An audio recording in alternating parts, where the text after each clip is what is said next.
حلب اور دمشق کے درمیان سافر ہوٹل ہمس، لابی میں ماربل کے فرش پر سرخ اور سنہری نقش و نگار بکھرے ہیں، اونچی چھتوں سے جھولتے فانوس اور نرم گہرے رنگوں کی روشنی، سفید دیواروں پر شاہی ثقافت کی جھلک نمایاں ہے۔ کشادہ کمروں میں لکڑی کا فرنیچر، سفید bed sheet, side lamp, LCD اور بالکنی سے شہر کا منظر نظر آتا ہے۔ ہوٹل کی ریستوران ہوما میں بڑی کھڑکیاں، سفید ٹیبل کلاتھ، موم بتیوں کی مدھم روشنی، عربی موسیقی اور عمدہ برتنوں کا استعمال جدید آڈیو ویژول سسٹم کے ساتھ اسے شاہانہ بناتا ہے۔ کمرے میں یرمان اور ہیر موجود تھے، صاف ستھرا ماحول، عمدہ ترتیب۔ کھانے کے بعد وہ واپس کمرے میں آ گئے تھے۔ یرمان بیڈ کی پائنتی کی طرف ٹانگیں نیچے لٹکائے بیٹھا، پیچھے کی طرف لیٹ گیا۔ ہیر LCD پر ڈب کیے گئے شنگ چین کارٹون دیکھ رہی تھی۔ ابراہیم چھوٹ گیا، عدالت کا نوٹس، تبریز کی کال، اور میں سمجھ رہا ہوں کہ میں ابھی بھی محفوظ ہوں۔ غلط۔ یرمان نے فول کیے بازو سر کے نیچے رکھے اور چھت کو گھورتے ہوئے سوچا، ہاں اب وہ ہیر کی جانچ کریں گے۔ جانچ مطلب دوست۔ ابراہیم بھی جانتا ہے کہیں نہ کہیں تبریز دلاور نے مجھے پکڑنے کو ناٹک مطلب تبریز دلاور، دوست پلس تبریز دلاور۔ میں خود پہ قربان، کتنا اچھا سوچتا ہوں۔ اس کے چہرے پر ہلکی سی مسکراہٹ ابھری، پھر غائب ہوگی۔ ایک بات اور، ابراہیم میرے پیچھے نہیں آیا، مطلب وہ نکاح کا جانتا ہی نہیں۔ انٹرسٹنگ۔ اگر آ گیا تو میں کہوں گا کہ ہیر میری بیوی ہے، تب وہ کچھ نہیں کہے گا۔ وہ غیرت مند ہے، کسی کی بیوی کو کچھ نہیں کہہ سکتا۔ وہ اپنے آپ سے کہتا ہوا خاموش ہو گیا۔ ایک مسئلہ تو حل ہوا، لیکن اگر ابراہیم نے اپنے ارد گرد نظریں دوڑائیں تو اسے امان نظر آئے گا، پھر یرمان، پھر مستجاب۔ اگر امان غائب ہو جائے تو وہ ایک دم اٹھ بیٹھا۔ ہیر، میں 10 منٹ تک آتا ہوں، پھر چلتے ہیں، وہ کہتا ہوا کمرے سے نکل گیا۔ ہیر نے سر اسپات میں ہلایا اور دوبارہ کارٹون دیکھنے لگی۔ چیزوں سے انجان رہنا تکلیفیں کم کر دیتا ہے۔ عظیم وقاص رات کے پہر سمندر کے قریب ایک ویران پڑاؤ والی جگہ پر ابراہیم تنہا کھڑا تھا، پیر کان میں لگا ہوا تھا۔ احسار وقت نہیں ہے، میرا سارا ریکارڈ غائب کرو جلدی، آدھی سے کہو کچھ بھی بچنا نہیں چاہیے۔ باس، پورا نام امان کریم۔ یرمان صاحب باقی سب ہو کیا؟ مگر جب پولیس کیس بنا، میرا مطلب وہ ویڈیو ہر چینل کے پاس ہے، کافی سرچ سے مل جائے گی۔ ہاں، وہ کزن تھا میرا، زیادہ نہیں جانتا، الگ ہو گئے تھے۔ دوسری طرف سے کچھ بولا گیا۔ وہ ہیر کے بہت قریب تھا، بعد میں کیا ہوا نہیں معلوم۔ کچھ بھی کرو احسار، چینل خریدو، بین کرواؤ، سروس معطل کرو، کچھ بھی، ایک دن میں سارا کام ختم چاہیے۔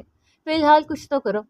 یرمان فون بند کر دیتا ہے۔ سب کو لگتا ہے میں نے غلط کیا، لیکن میں اپنی جان بچانے کے لیے بھاگ نکلا، مجھے تو لینے ماں تک نہیں آئی۔ وہ افسردگی سے خود سے بات کرتا ہے۔ اوکے باس، ہو جائے گا، کال بند ہو جاتی ہے۔ میں کیسے پولیس کو چکمہ دے کر نکلا تھا، تعریف کے بجائے میرے پیچھے پڑ گئے سارے۔ وہ بھی اب مرے گا، ابراہیم صرف تمہاری وجہ سے ہو رہا ہے۔ کس معصومیت سے وہ مرنے کی بات کہہ چکا تھا۔ کچھ وقت بعد دمشق پہنچنے تک راستے میں بہت کچھ دیکھا گیا، سڑکیں کچی ٹوٹی پھوٹی، جگہ جگہ گندگی، مکانات بے ترتیب، راستے میں سفیدے کے درخت تھے، سائن بورڈ کم اور لوگ بھی بہت کم۔ خیر وہ دمشق پہنچ ہی گئے۔ ہیر نے خلاف توقع لمبی قمیص اور کھولا ٹراؤزر پہنا ہوا تھا، گلے میں دوپٹہ، فل بلو تھیم میں ملبوس، گھنگریالے بال ایک طرف سے آگے کیے ہوئے، خوبصورت آنکھیں، دھلا دھلا سا چہرہ، لمبی غرور بھری ناک اور سراہی جیسے گردن، وہ حد درجہ خوبصورت لگ رہی تھی۔ یرمان نے بلو شرٹ پہن رکھی تھی، آج سینے مڑی ہوئی تھی، بلیک فٹنگ پینٹ، ہاتھ میں چین، ایک ہاتھ میں واچ، سامنے کے 3 بٹن کھلے، جوگر کی جگہ بلیک ڈریس پور چمک رہے تھے، دونوں ہوا میں کھڑے کسی جادوئی اثر میں لگ رہے تھے۔ بیگم، یہ باغ عدن ہے جہاں حضرت آدم اور اما حوا نے اپنی زندگی کے بہترین دن گزارے تھے۔ حضرت خالد بن ولید نے دمشق فتح کیا تھا۔ گاڑی اپنی منزل کی جانب گامزن تھی، وہ دونوں اندر بیٹھے ہوا اندر اور باہر کا سفر کر رہی تھی۔ کچھ وقت بعد وہ دونوں دمشق کے میوزیم میں تھے۔ یہ بہت بڑا میوزیم تھا جہاں تہذیبی، ثقافتی اور تاریخی نوادرات محفوظ تھے۔ جیسے ہی وہ داخل ہوئے، سامنے پارک نظر آیا۔ چلو بیگم، آگے چلتے ہیں۔ ہیر نے یرمان کی طرف دیکھا، دل زور سے دھڑکن، نظریں جیسے اٹک گئیں، وہ فوراً ہڑبڑا گئی۔ کیا ہوا، چلیں؟ یرمان نے ہاتھ سے راستے کی طرف اشارہ کیا، وہ صرف مسکرا سکی۔ میوزیم کے اندر بے شمار ہال اور گیلریاں تھیں، بڑے بڑے کمرے جن میں مجسمے، قدیم زمانے کے اوزار، برتن، مصوری اور خطاطی کے نمونے، لباس وغیرہ تھے۔ ایک سرکٹے مجسمے کے پاس شرمان کھڑا ہو گیا۔ کتنا خوبصورت بنایا ہوا ہے، کاش میرا بھی ہوتا، وہ خود سے بڑبڑایا۔ مجسمہ ہونے کے لیے مرنا پڑتا ہے، ہیر برابر آتی ہوئی بولی۔ پہلی بار یرمان نے ماتھے پر بل ڈالے، پھر مسکرا کر بولا، اپنے معصوم شوہر کا کٹا سر دیکھ لو گی، کمینہ بڑا کیوٹ لگا۔ ہر رشتہ کھو دینے والی لڑکی کیا یہ رشتہ بھی کھو دے گی جسے وہ جینا چاہ رہی تھی؟ مجھے واپس جانا ہے پلیز۔ وہ وہیں کھڑی ساکت سی بس اتنا ہی بول پائی، یکدم حلق بھر گیا، صاف ظاہر تھا رو دینے کو تھی۔ کیا ہوا؟ ٹھیک ہو؟ طبیعت تو ٹھیک ہے؟ یرمان مکمل گھوم کر اس کے کندھوں پر ہولے سے ہاتھ رکھتے بولا۔ مستجاب واپس چلیں۔ وہ اٹک اٹک کر بولی، گلے میں آنسوؤں کا پندھا سا بن گیا۔ ادھر میری طرف دیکھو ہیر، کہہ رہا ہوں کچھ، شاباش۔ میوزیم میں کھڑے وہ دونوں سب کی توجہ اپنی طرف کھینچ رہے تھے۔ ہیر نے آہستہ سے نظر اٹھا کر یرمان کے چہرے پر رکھی۔ ہیر کی آنکھوں میں نمی چمکی۔ وجیح سا حسین شخص سب کی نظریں اپنی طرف کھینچ رہا تھا۔ میں ٹھیک ہوں، کچھ بھی نہیں ہوا۔ وہ نور اٹھے پن سے بولی، محبت کا پتہ ہے نا، محبت کا مطلب ہوتا ہے زندہ رہنا، کسی کے لیے زندہ رہنا۔ میں ہوں زندہ، ساتھ جئیں گے۔ پر اسرار سے الفاظ ہیر کو نظر جھکانے پر مجبور کر کے، تمہارے حسین شوہر کو لڑکیاں دیکھ رہی ہیں، انہیں گھورو۔ وہ ہنسا ہوا ہیر کے کندھے سے دونوں ہاتھ ہٹا لیتا ہے۔ میرے شوہر کی نظریں پاک ہیں، ہزاروں بھی دیکھیں تو وہ ایک نظر اٹھا کر بھی نہیں دیکھیں گے۔ وہ آس پاس دیکھے بغیر بولی، ہلکی ہلکی مسکراہٹ چہرے پر امڑ آئی۔ یرمان نے بے اختیار آنکھیں بند کی۔ یہ کیسا سکون تھا جو دل پر اترا۔ پھر وہ واپس اسے مجسمے کو دیکھنے لگا، ایک قدم چلا اور مجسمے کے قریب کھڑا ہوا۔ موبائل نکالنے لگا، کہانی سی ٹکر لگی اور مجسمہ ہیر کے قدموں میں زمین بوس ہو چکا تھا۔ وہ لڑکھڑاتی ہوئی 2 قدم پیچھے ہوئی، جس کی وجہ سے ہیر کی آنکھوں میں آنسو آئے۔ وہ چیز صفائے ہستی سے مٹا دوں گا، یرمان نے ہلکی سی مسکراہٹ کے ساتھ چکنا چور مجسمے کو دیکھ کر سوچا۔ مجسموں میں ہرکولیس زیوس دیوتا کا سر کٹا بت اور رتب النصر منروا کا مجسمہ تھا۔ کچھ دیر بعد وہاں گارڈ جمع ہو گئے۔ وہاں ایک قبر تھی جو بہت بڑی تھی، کاہنوں کی تصویریں جا بجا نظر آ رہی تھیں، ہر جگہ برتن، اوزار اور مختلف صدیوں کے وجود تھے۔ ایک قرآن پاک بہت بڑا رکھا ہوا تھا۔ مجسمے کے معاملے سے نپٹ کر یرمان اور ہیر باہر نکلے اور جامعہ امیہ چلے گئے۔ وہ دونوں ایک ساتھ سب دیکھتے کچھ نہ کچھ بولتے رہے۔ ایک لمحے کو بھی یرمان کے چہرے سے مسکراہٹ غائب نہیں ہوئی، کیونکہ جو عورت اس کے ہمراہ تھی وہی اس مسکراہٹ کی وجہ تھی۔ جامعہ امیہ دمشق کی یہ مشہور مسجد جو کبھی ایک عظیم کلیسا ہوا کرتی تھی، اب بھی اپنی اصل میں سانس لیتی نظر آتی ہے۔ مسلمان اسے یحییٰ بن زکریا علیہ السلام کے نام سے جانتے ہیں، جن کا مزار آج بھی مسجد کے اندرونی حصے میں موجود ہے۔ یہاں مرد و خواتین ایک دوسرے کے آگے پیچھے نماز ادا کرتے ہیں۔ ایک نادر منظر، وہ دونوں اب اس کمرے کے سامنے کھڑے تھے جہاں حضرت زین العابدین کا مسلح رکھا تھا۔ ساتھ ہی ایک نشان موجود تھا جہاں کہا جاتا ہے کہ حضرت حسین رضی اللہ عنہ کا سر مبارک یزید کے دربار میں عارضی طور پر رکھا گیا تھا۔